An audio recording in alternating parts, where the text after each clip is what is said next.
Voilà, c'était les deux questions. Je vous laisse réagir et puis on reprend une dernière tournée après ñu tëj. jërëjëf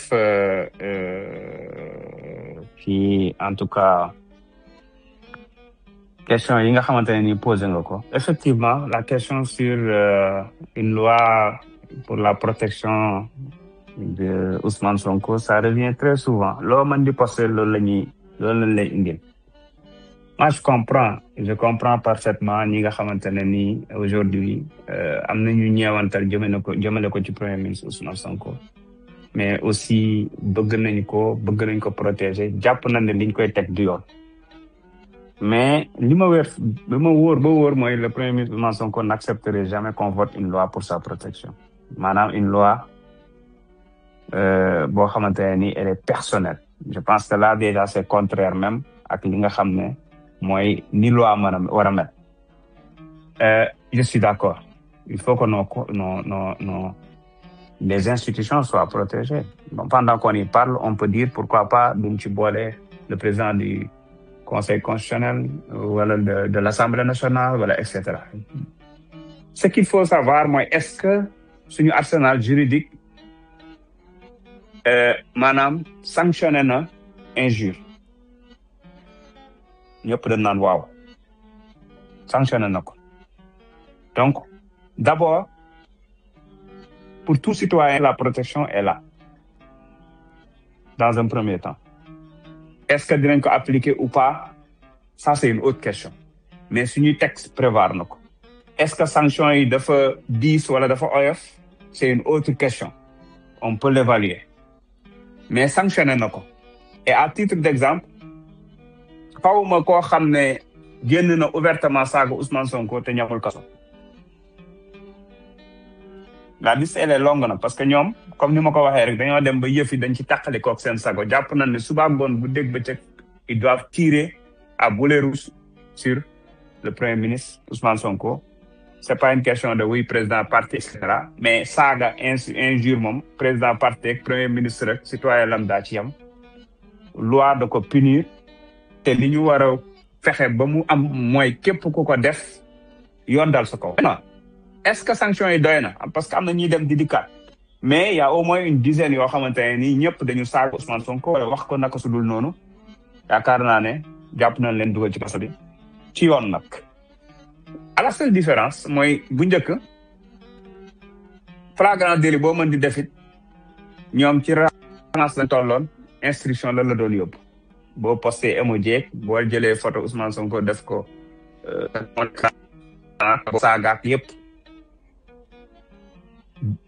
ñun dañ ko doon xeex donc ñu jàpp ne yenn yoo xam ne flagrant délit la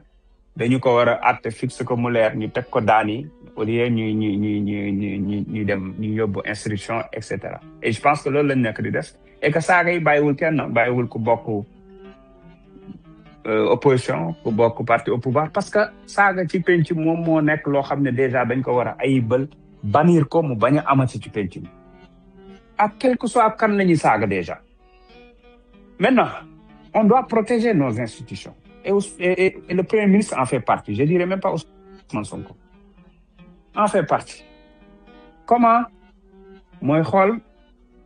xoolaat loi yi te foofu bëgguma ci sori parce que l'exécutif dina annoncé yi bi annoncé. Mais réforme constitutionnelle boo reyoon dina am et cetera. Je sais tout le travail a été fait. Pratiquement ci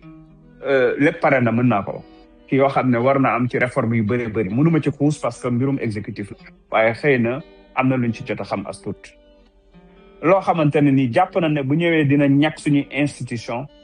dinañu xoolaat dinañu mën a defaraat ak ci assise justice bi am nii tout ce qui est suñu code procédure pénale code procédure et cetera sanction yi war a am ainsi de suite bu laajee que ni sanction yi yëpp nag woyof na wala war nañ koo gën a taral ñu taral ko wala sax dañu war a voter une loi spéciale loolu lu groupe du parlementaire bi di waxtaanee la bien sûr avec le président de PASTEF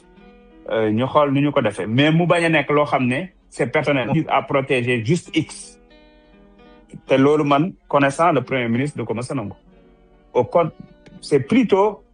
une loi qui protège l'institution qu'il incarne et loolu moom on est à 2000% d'accord li fi nekk xëy na doyul par rapport aux institutions de façon globale jàpp nañ ne daal lépp lu ñu mën ngir xeex saaga wala wax di ñaaw ci penc wala diffuser loo xamante ne nii diffusion de post ak yu kenn xamul ñu gën a taral peut-être sanctions yi comme gars yi dañoo commencé dërkiis di dem ak a dikk xëy na bu laajee mais man dama gëm benn affaire te yaakaar naa ne foofu la ñuy jëm en termes de réforme gis nga jàpp naa ne poche bi moo gën a efficace sax 1 mois de prison 3 mois sursis et cetera dañu war a yegg ci saaga yi di coûter million boo saaga bu ñu jàppee juge la ba xam ne yow yaa saaga nga fay million léegi saaga yi jeex boo ñu la jàppee nga fay million fayaat 1 million yaakaar naa ne di nga balaa ngay wax di nga xool li ngay wax donc c'est sur ces réformes là la ñu gën a nekk di réfléchir mais duñ ko personnaliser encore une fois foofu loolu laa ci bëggoon a préciser et que groupe parlementaire bi am na initiative yu bëri yoo xamante ne ñu ngi ciy liggéey et que ci deuxième année de législature bi parce que première année bi c'était pas une année complète c'était juste 7 mois compte tenu de ni élection yi demee et il fallait faire comme je l'ai dit tantôt toutes les réformes nécessaires pour faciliter le travail maintenant ci deuxième année bi beaucoup d'initiatives des commissions d'enquête en préparation ça je vous le dis et des missions d'information entre autres même yi ñu jotoon déclaré ko irrecevable on leur a tous envoyé des notes des lettres leur demander su fekkente ne sur la forme et autres mën nañ ko defaraat déposer waat ko dañ koy examiner jàllale ko doxal ko donc ces initiatives parlementaires là vous allez en voir beaucoup même des commissions d'enquête parlementaires sur beaucoup de dossiers et aussi des réformes yoo xamante ne ni yii exécutif la jógee yii ci parlementaire bi la jógee je sais pas si ça suffit comme réponse mais loolu laa ci bëggoon a wax. Merci beaucoup. Deuxième question bi je pense mooy wax ci conditions député yi ñu wax affaire yooyu. waaw desoon reddition des comptes ak. merci. voiture je pense xaw naa ci répondre avec les questions d'enquête. commission d'enquête parlementaire. reddition des comptes mu ngi am. xëy na porté bon gars yi kaso bi ñu fa nekk bëri nañ ci cadre reddition des comptes yéene wuñ leen ko mais bon j'espère que en tout cas enquêtes yi am ak yooyu li am solo mooy xaalis Sénégal dellu si waat ci gafaka Sénégal loolu moo ci ëpp solo et ça continue aussi je vous ai parlé de commission d'enquête et tout ça rentre dans ce cadre-là mais cette fois-ci on prend le temps de bien faire les dossiers mu nekk dossier béton yoo xam ne nii dañ koy analyser quand je dis ça c'est peut-être voilà ñun à notre niveau parce que la justice bu ñu saisir ñun dañuy exécuter maintenant ci exécution boobu dinañu xool li nga xam ne lii jaar na yoon jaar na valider wala lii jarul valider ci suñu aqula taala selon les textes députés yi commission yi dinañ ko examiner doxal ko mais je pense que avec le pôle judiciaire financier avec comment dirais-je CENTIF et tout ça la reddition des comptes est en plein régime yaakaar naa assemblée bu mu ci war a jouer et c'est important que mu porter ses fruits ñu def ko ci anam gën parce que après dans 1 an dans 2 ans reddition des comptes ñun ñu fi nekk di gérer ñun lay doon donc à ce moment faut que lépp luñ ciy def ñu def ko dans les règles de l'art mu jaar ci yoon ba nga xam ne ëllëg tamit bu yat bi dal suñu kaw ñu xam ne yoon la ñu ñoo def lu dul yoon ñoo def lu dul yoon dal suñu kaw mais c'est pas du lu ñu singali X ou Y donc cette reddition là si on le fait bien en respectant tous les droits et je pense que looloo am d'ailleurs looloo tax sax ñuy xaw a mere da ngay gis posable parce que dañoo tàmmoon jamono Macky Sall que ñu xas ba convoqué xamal ne kaso nga jëm fii nag dañ convoqué nit boo xam ne dañuy attaqué da def lu mais bu demee su présenter les garanties nécessaires wala mu déposer la caution nécessaire wala mu indi en tout cas des contestations sérieuses dañ yoon libérer ko mu dem donc ça veut dire que on s'est battu aussi pour une justice indépendante pour une justice en tout cas boo xamante ne ni équitable bi doxal yoon. Et ça je pense que c'est très important. Parfois mën na bañ a neex am na ñoo xam ne xëy na jàpp nañ ne kii kat bu demee warul ñëwaat, mais tant que yoon gisagul loo xamante ne ni mën na ko teg loxo je pense que du ko teg. Maintenant s'il y a des ratés et cetera ci justice ak yooyu man c'est pas à mon niveau de l'apprécier. Je pense que ils ont des supérieurs hiérarchiques qui apprécieront et qui prendront les mesures nécessaires.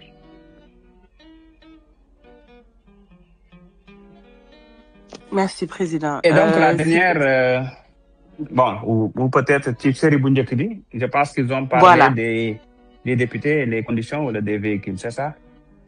Oui, c'est ça, les Prado. Bon, Prado laa bind daal loolu laa si yàpp. waaw les Prado. Député yi moom xam naa ne maire yi war nañ mën a am oto, préfet yi am nañ seeni fortune, gouverneur yi am nañ seeni Land Cruiser 88, ministres yi DG yi tout le monde. Mais bon député yi moom non. Je vais répondre de façon très claire et très franche sur cette question-là. Quand on est arrivé à l'Assemblée nationale, dañu commencé dérouler. Je découvre que membre du bureau à conférence des présidents ak le président de l'Assemblée que je suis ñoom ñoo am oto, véhicule de service, des Prado et moi une Land Cruiser et une berline boo xam ne fekkuma ko fa quoi, parce que ba fa nekkoon même si fekk naa fa le budget pour jënd berline, mais xaw naa fàtte tuuti séparation des pouvoirs. J'ai préféré que présidence abal ma berline, moo abal berline ba mu paan il y a une semaine ñu abalaat ma beneen. Donc pour dire on n'a pas la logistique qu'il faut. À chaque fois que je dois sortir de Dakar, je loue une 4x4 pour la sécurité. Parce que logistique bi ñu mu demee. Alors ma fekk fa loo xam ne budget la, décret la normal en plus, c'est-à-dire mooy l'indemnité de transport nga xam ne c'est un droit. Man am naa oto mais j'avais droit à cette indemnité aussi, 900 000 francs par mois. J'avais droit à cette indemnité. Donc su ma doon xool peut-être sama intérêt wala dara, wala les membres du bureau bu ñu doon xool seen intérêt wala conférence des présidents, ils préfèrent qu'on maintienne l'indemnité. 900 000 banque boo ko teg di nga tabax sa kër, di nga am leneen ak leneen. Mais man dama jàpp ne député dafa war a jouer pleinement son rôle. Et pour ça il faut mu am la logistique qu'il faut, il faut mu am les conditions de travail pour jouer pleinement son rôle. Même bu dee yàgg nañu wax assemblée amul njariñ, député amul njariñ, et cetera, ça ne doit pas être nous Pastef sous notre en tout cas gouvernance. Et député pour mu def liggéeyam normal, tous ces députés-là qui doivent être sur le terrain, ils doivent avoir la logistique. Et man en tout cas étant peut-être si domaine boobu la ma yàlla jaarale ma spécialisé fa, muy transport, muy logistique, muy sécurité routière, muy tout ça, jàpp naa ne dañu war a am oto yoo xamante ne nii dina leen permettre ñu def seen liggéey en toute sécurité. Ma waxtaan ak ñoom ne leen kat am ngeen indemnité, seen droit la. Est-ce que d'accord ngeen ñu bloquer indemnité bi, jëndal leen ci oto à la place de l'indemnité? Donc les véhicules c'est avec le dû des députés, quel que soit le temps, tant que président jëlul décret ne lii annulé naa seen xaalis la. Wax dëgg yàlla ñu nangul ma ko. Ça fait donc 1 an que percevoir seen indemnité, yoruñu oto.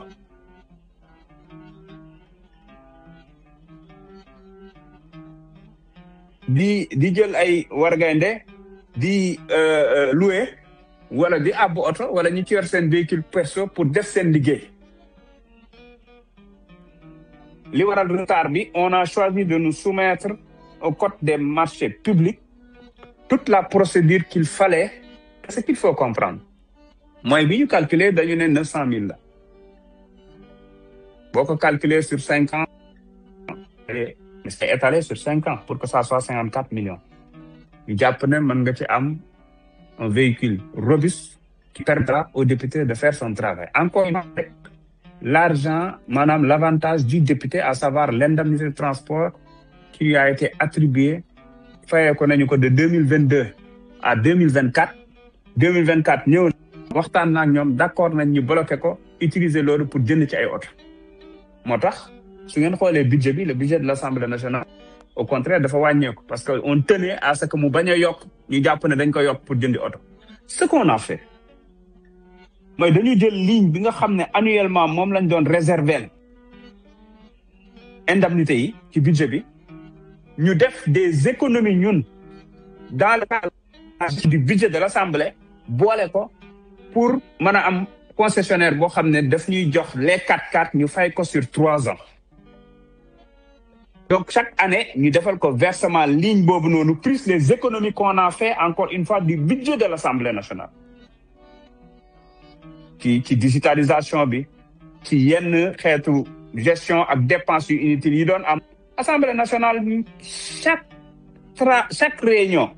wala liggéeyu commission exemple yu banal la rek dañ daan louer même les micros di louer loo fa laaj assemblée ñu ne la dañ koy louer donc c'était un système qui était là pour enrichir quelqu'un yooyu yëpp on l'a arrêté on a acheté mu gën a moins cher ñu jënd pour assemblée am patrimoine boppam ci loolu c'est une question d'image même et de respect boo xam ne war nañ ko mën a donc rationalisation yi ñu def moo ñu permettre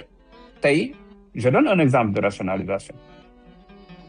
les députés membres du bureau tout ça dañ doon am droit à 150 000 francs de crédit boo xam ne dañ leen koy positionnel mais ci monde tey bi kan mooy utiliser 150 000 francs de crédit dañ ko daan jël mënuñ ko sax transférer te duñ je leur ai dit est-ce que d'accord ngeen ma jox leen 50 000 francs cash et j'annule la ligne 50 000 ou 75 000 50%. J'annule la ligne mais moi je gagne 50% en tant qu'administrateur du budget de l'Assemblée. ñoom ça les arrange parce que avec 75 000 dinañ ci mën a jënd crédit def ci def yëpp et cetera. Ça c'est des exemples de rationalisation qu'on a fait et tout ceci nous a permis d'avoir assez d'économie pour mën a fay oto yi ci 3 ans parce que bëgguñ demander état mu jox ñu d'un coup le coût total des véhicules qui est l'équivalent des indemnités te mu waroon a nekk sur 5 ans ak su réew mi toll mu jox ñu ko noonu d'un coup day métti donc ñun on a trouvé un mécanisme boo xam ne état du sox li mu ñu jox rek mooy lettre de garantie boo xam ne ñun dinañ mën a assurer que ni dinañu fay durant ces 3 ans là. C'est ce qui a été fait. Je leur ai dit acheter des véhicules yoo xam ne dina mën a génn ci budget bi mais des véhicules de qualité robustes. Oui, on a acheté des Prado parce que jàpp nañ ne député yi dañoo jëndaloon seen bopp ay oto jàpp nañ ne am na oto yoo xam ne boo ko jëndee fii administration nga dem présidence nga dem primature foo mën di dem y a des Prado qui sont là-bas qui datent de 10 ans qui restent intacts moom la ñu utiliser donc en plus parc état fu ñuy defee réforme yeeg yëpp soo xoolee véhicules yooyu ñoo ci ëpp donc une certaine harmonisation de la flotte on a préféré acheter des véhicules yoo xam ne wax dëgg yàlla ci xaalisu député yi lañ ko jëndee même su dee dañ naan xaalisu sénégalais yi la parce que ñoo ko voté député yi mais en tout cas seen avantage la comme kii liggéey ci entreprise privée ñu ne tu as droit à un véhicule ou un car plein sa avantage la ci lañ ko jënd des véhicules robustes yoo xam ne dina mën a permettre ñu def seen liggéey et des véhicules qui peuvent traverser des législatures. Maintenant, toute la procédure qu'il fallait, parce qu'on a suivi la procédure intégrale de la DCMP avec l'assistance de l'ARCOP pour être sûr que tout va se passer dans les règles de l'art sans aucune irrégularité. Lolo moo tax affaire bi jël temps. Mais aujourd'hui, au cours de ce mois de novembre-là, normalement, ñu ngi chargé pour que les véhicules arrivent, pour que les députés puissent faire leur travail convenablement. Donc, yaakaar naa ne ci mbirum oto yi te c'est vrai dëkk bi métti na mais wax dëgg yàlla bu dee ci ñun ñi am na ñu bëri ñuy voyager di dem dans les pays de la région nañu laaj comment les députés sont traités là-bas. Moi, je viens du Bénin. Il a 5 millions de salaire. Et il a droit à un prêt de 50 millions pour acheter une 4x4. Côte d'Ivoire, 3 millions 500. Togo, pareil. Mauritanie, 2 millions. Avec prime d'installation de 10 millions. C'est pas pour justifier que dañu war a yokkal député yi wala nanga avantage. Xëy na toll na foofu. Mais c'est pour dire que Sénégal, malgré ni ñu koy percevoir ci Afrique, suñu gars yi bu ñu voyager situation yi ñu nekk ak li ñu am ci per diem par rapport ak les autres yi ñuy rencontrer, le député du Congo, il a 6 millions de salaire, le député simple, ainsi de suite. Rwanda, partout, ces pays-là, ils ont mis les députés parce que ñoom dañu jàpp ne c'est des élus, après les présidents, ils doivent être dans de bonnes conditions. Mais ici, situation moo ko maye, on maintient toujours les 1,3 million députés.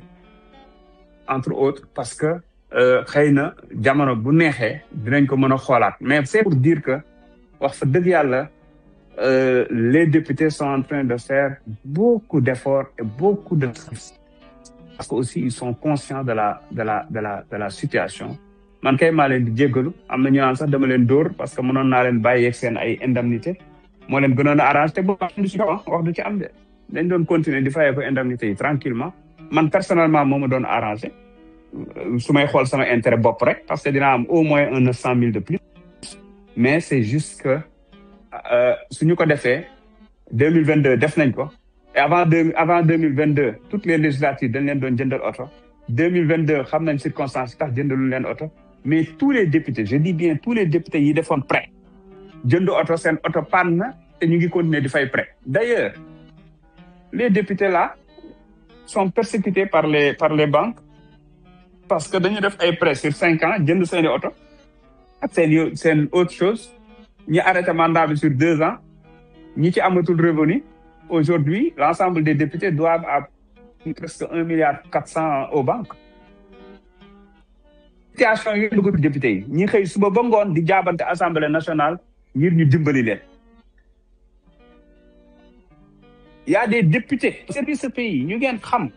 bokk parti au pouvoir bokk opposition wala bokk ci yeneen parti yoo xam ne ay dañuy jot huissier jot ay mise en demeure parce que ay 6 mois arrière la ñu am. te loolu yaakaar naa ne war nañ ko mën a éviter ci réew mi donc on était obligé de faire quelque chose parce que c'est l'image de l'Assemblée parce que bi ñuy dem di contracter c'est l'Assemblée moo leen jox attestation banques yi ñëwaat ci ñun il y a un budget réservé pour acheter la berline du président de l'Assemblée nationale. C'est ce budget-là que j'ai demandé aux questeurs et aux équipes de l'utiliser pour avancer ci banques yi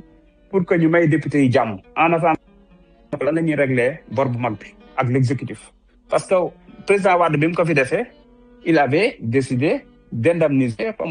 wala en tout cas de payer le reste pour des députés cette fois-ci ak suñu fekk réew mi xëy na yeggaguñu foofu mais quand même c'est des députés quoi qu'on puisse dire et peut-être waruñu leen seetaan ci yenn conditions yi donc loolu laa ci bëggoon a wax mais je reste disponible encore pour quelques minutes s'il y a d'autres questions. Ok, merci beaucoup président, merci beaucoup si leeral yi. Je tiens à dire qu'on a à peu près une 50aine de demandes de questions. Malheureusement, on pourra pas prendre toutes les questions. Xëy na dañuy demander président beneen jour mu may ñu ñëw discuter exclusivement de l'Assemblée des députés du législatif et puis ñu essayer recentrer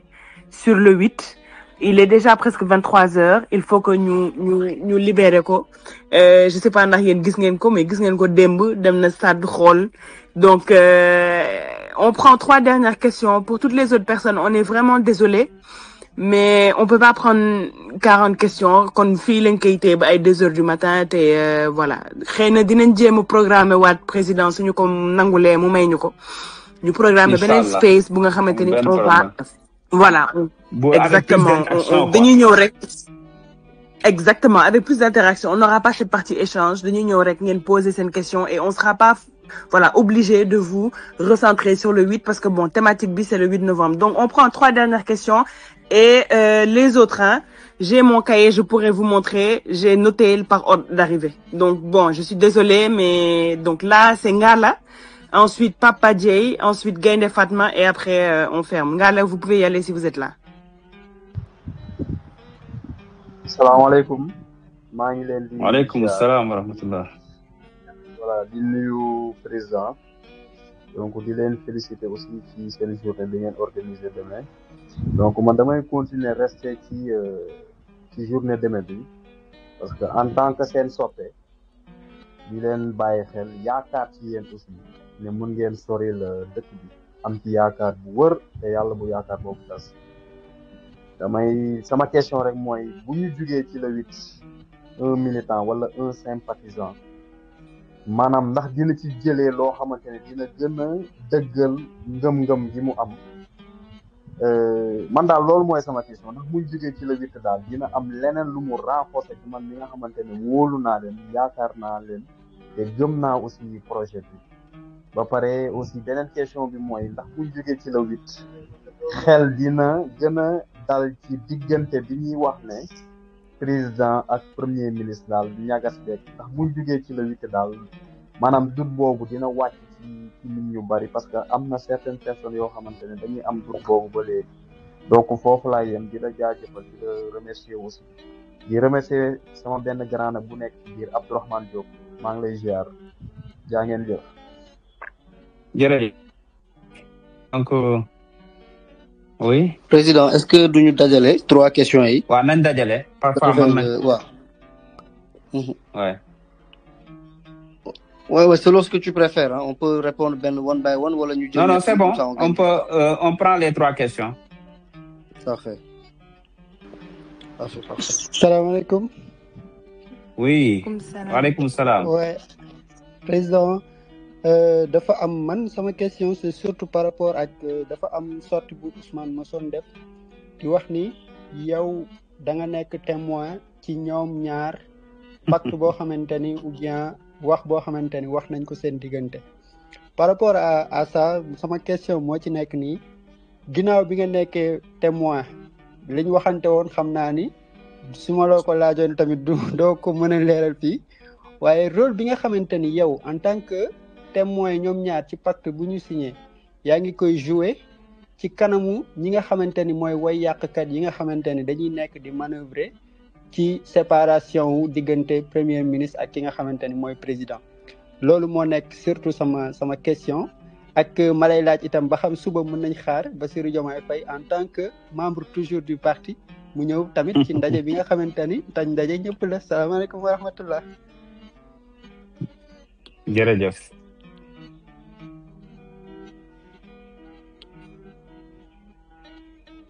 Gaïnde Fatma dernière question Gaïnde Fatma. salaamaaleykum. monsieur le président ñu ngi lay nuyu di la jaajëfal di la remercier si disponibilité bi di la masawu tamit bon man sama question ñaari question yi ma amoon je pense que gars yi brossé nañ ko mooy par exemple bu fekkee mën nga ñu rassurer comme quoi que diggante président Diomaye ak le premier ministre Ousmane Sonko amul benn problème.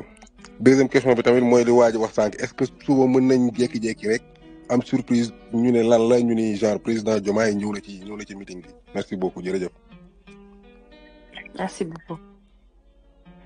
jërëjëf c'est bon je peux y aller. waaw président waaw la première. oui allez-y. La première mooy 8 novembre et après pour le militant. oui. beneen bi mooy président de l'Assemblée. waaw comme témoin ak meeting bi. Ousmane Sonko moom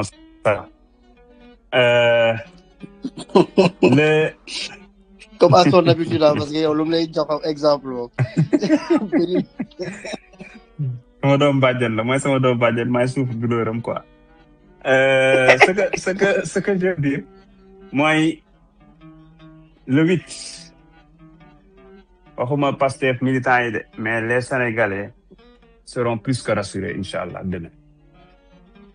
seront plus que rassurés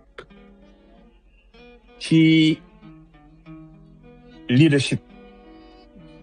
bi am ci responsabilité ci humanisme bu Ousmane Sonko président de Pastef seront plus que rassurés ci nekk gi ñu nekk ci projet bi ñu jaayoon Sénégalais yi seront plus que rassurés ci reprise politique te xam nga nag dëgg yàlla Pastef mën na politique de te bu ñu ñëwaatee ci déjà Pastef dafa occuper pouvoir occuper opposition ndax opposition bi suñ biir sax moo gën a tar opposition bële boobu laa gën a ragal man ko opposition bi ci biti et dinañu fees place bi Pastef nekk le véritable défenseur du projet assurer restitution au projet bi auprès des populations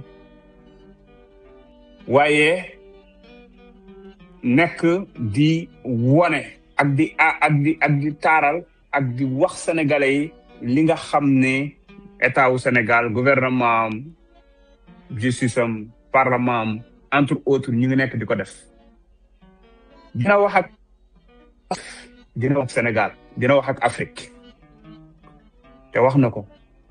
ndax dina wax ci état bi ni muy doxal te xam nga Ousmane Sonko moom loo ko mën di naan lëkk loo ko bañ bàyyi ko gudd noppam ak mën a daw xam ne dëgg lay wax lu mu gëm lay wax comme ni ma ko yàgg a waxee dina wax ci état nu muy doxee dina wax ci projet yeeg yu ni mel dina wane ne Sénégal mu ngi ci yoon li nga xamante ne ni moo koy mener inévitablement vers la souveraineté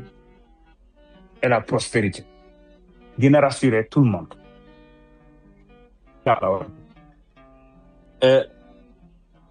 donc suba communion aussi dina am parce que saa dafa namm militants yi namm sympathisants yi dafa namm sénégalais yi dafa namm je veux dire waxtaan yi dans ce cas de figure là ci li ma jàpp mooy ku ñëw suba booy ñibbi di nga kontaan di nga rassuré sa xel dina daal ci fànn yëpp nag incha allahu rabbi vrai am na Diomaye Sonko ndax diggante bi jàmm ci alhamdulilah ma waxoon naa ko ci sama benn sortie bi ma mujjee def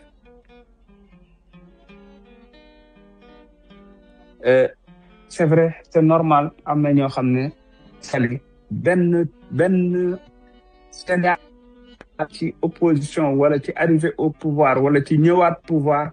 wala ci rëcc sax ci reddition des comptes yu ni mel ci benn mbir képp lañ ko teg mooy naka la ñuy fexe ba Sonko ak Diomaye taxali ko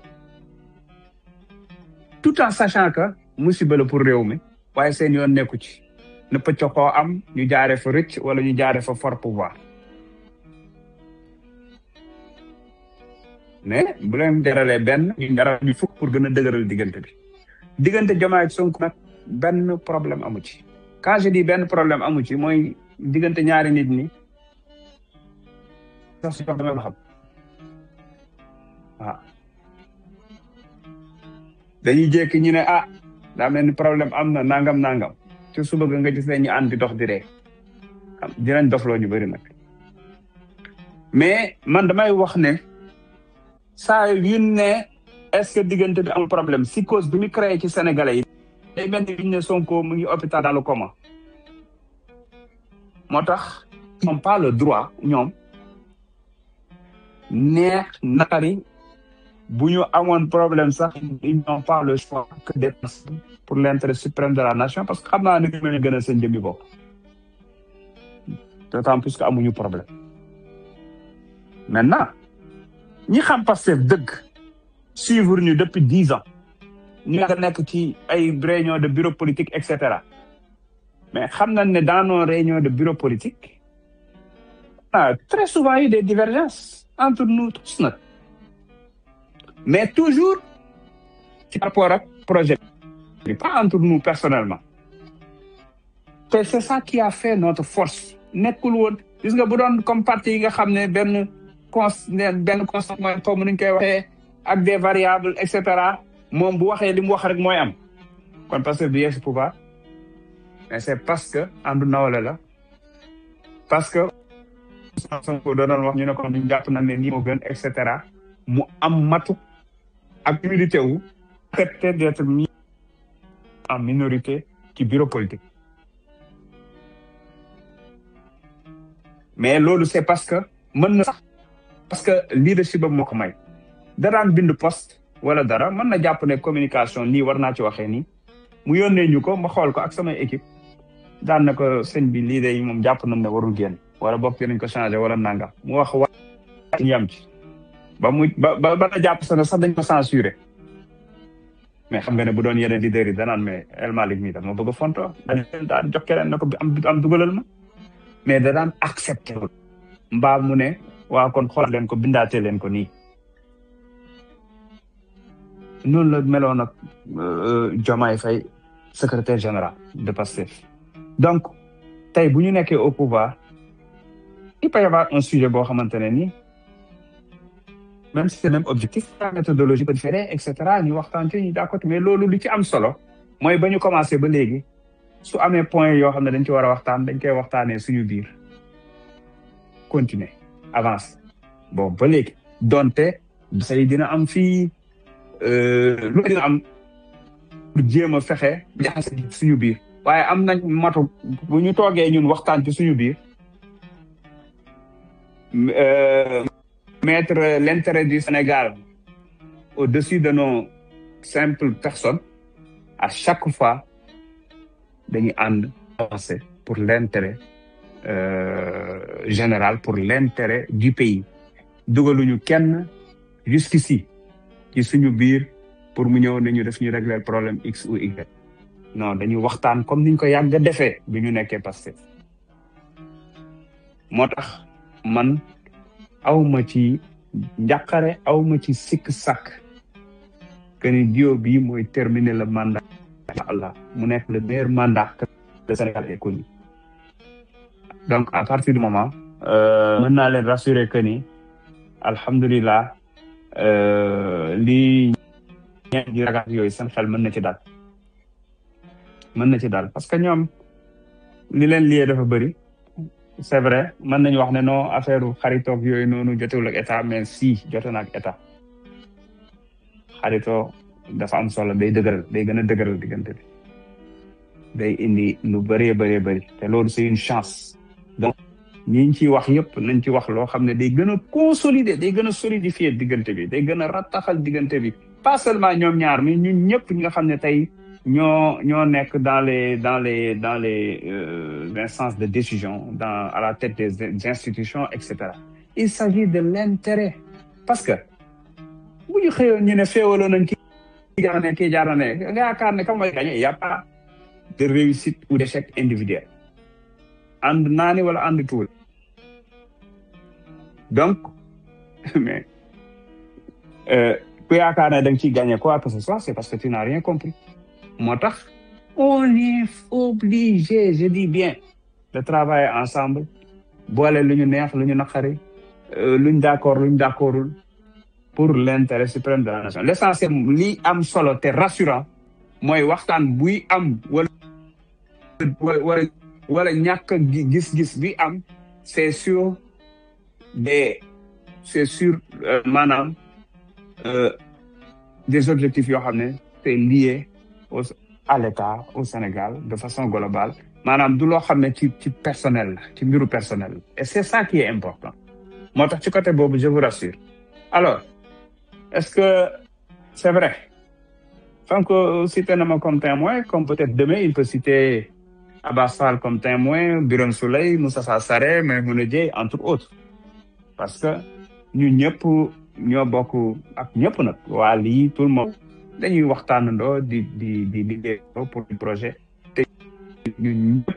ci loolu la nekk di liggéey parce que li ñu dëgmal ak li ñuy xaar ak yaakaar bi askan wi am quand tu voyages dernier poste bi ma def je l'ai fait suite à 3 interpellations bi ma nekkee Bénin parce que nit ñi tamit dañuy dégg écho yi léeg-léeg ça les inquiète.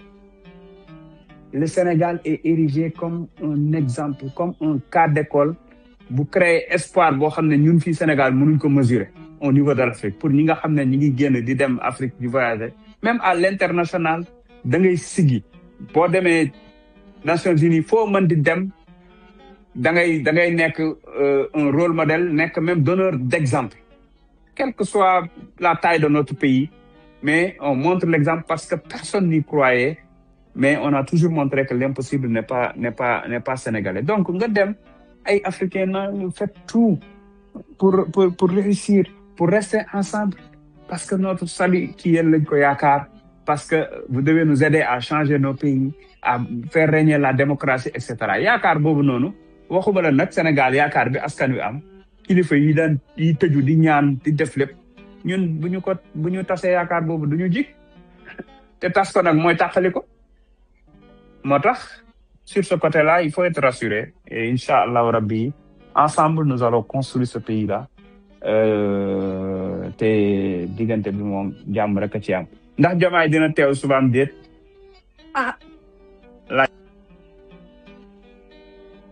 xale noonu lañ ko doon waxee du ma ci sori du ma ci xuus je vais pas répondre à cette question-là. Merci beaucoup jërëjëf président El Malick Ndiaye merci à tous.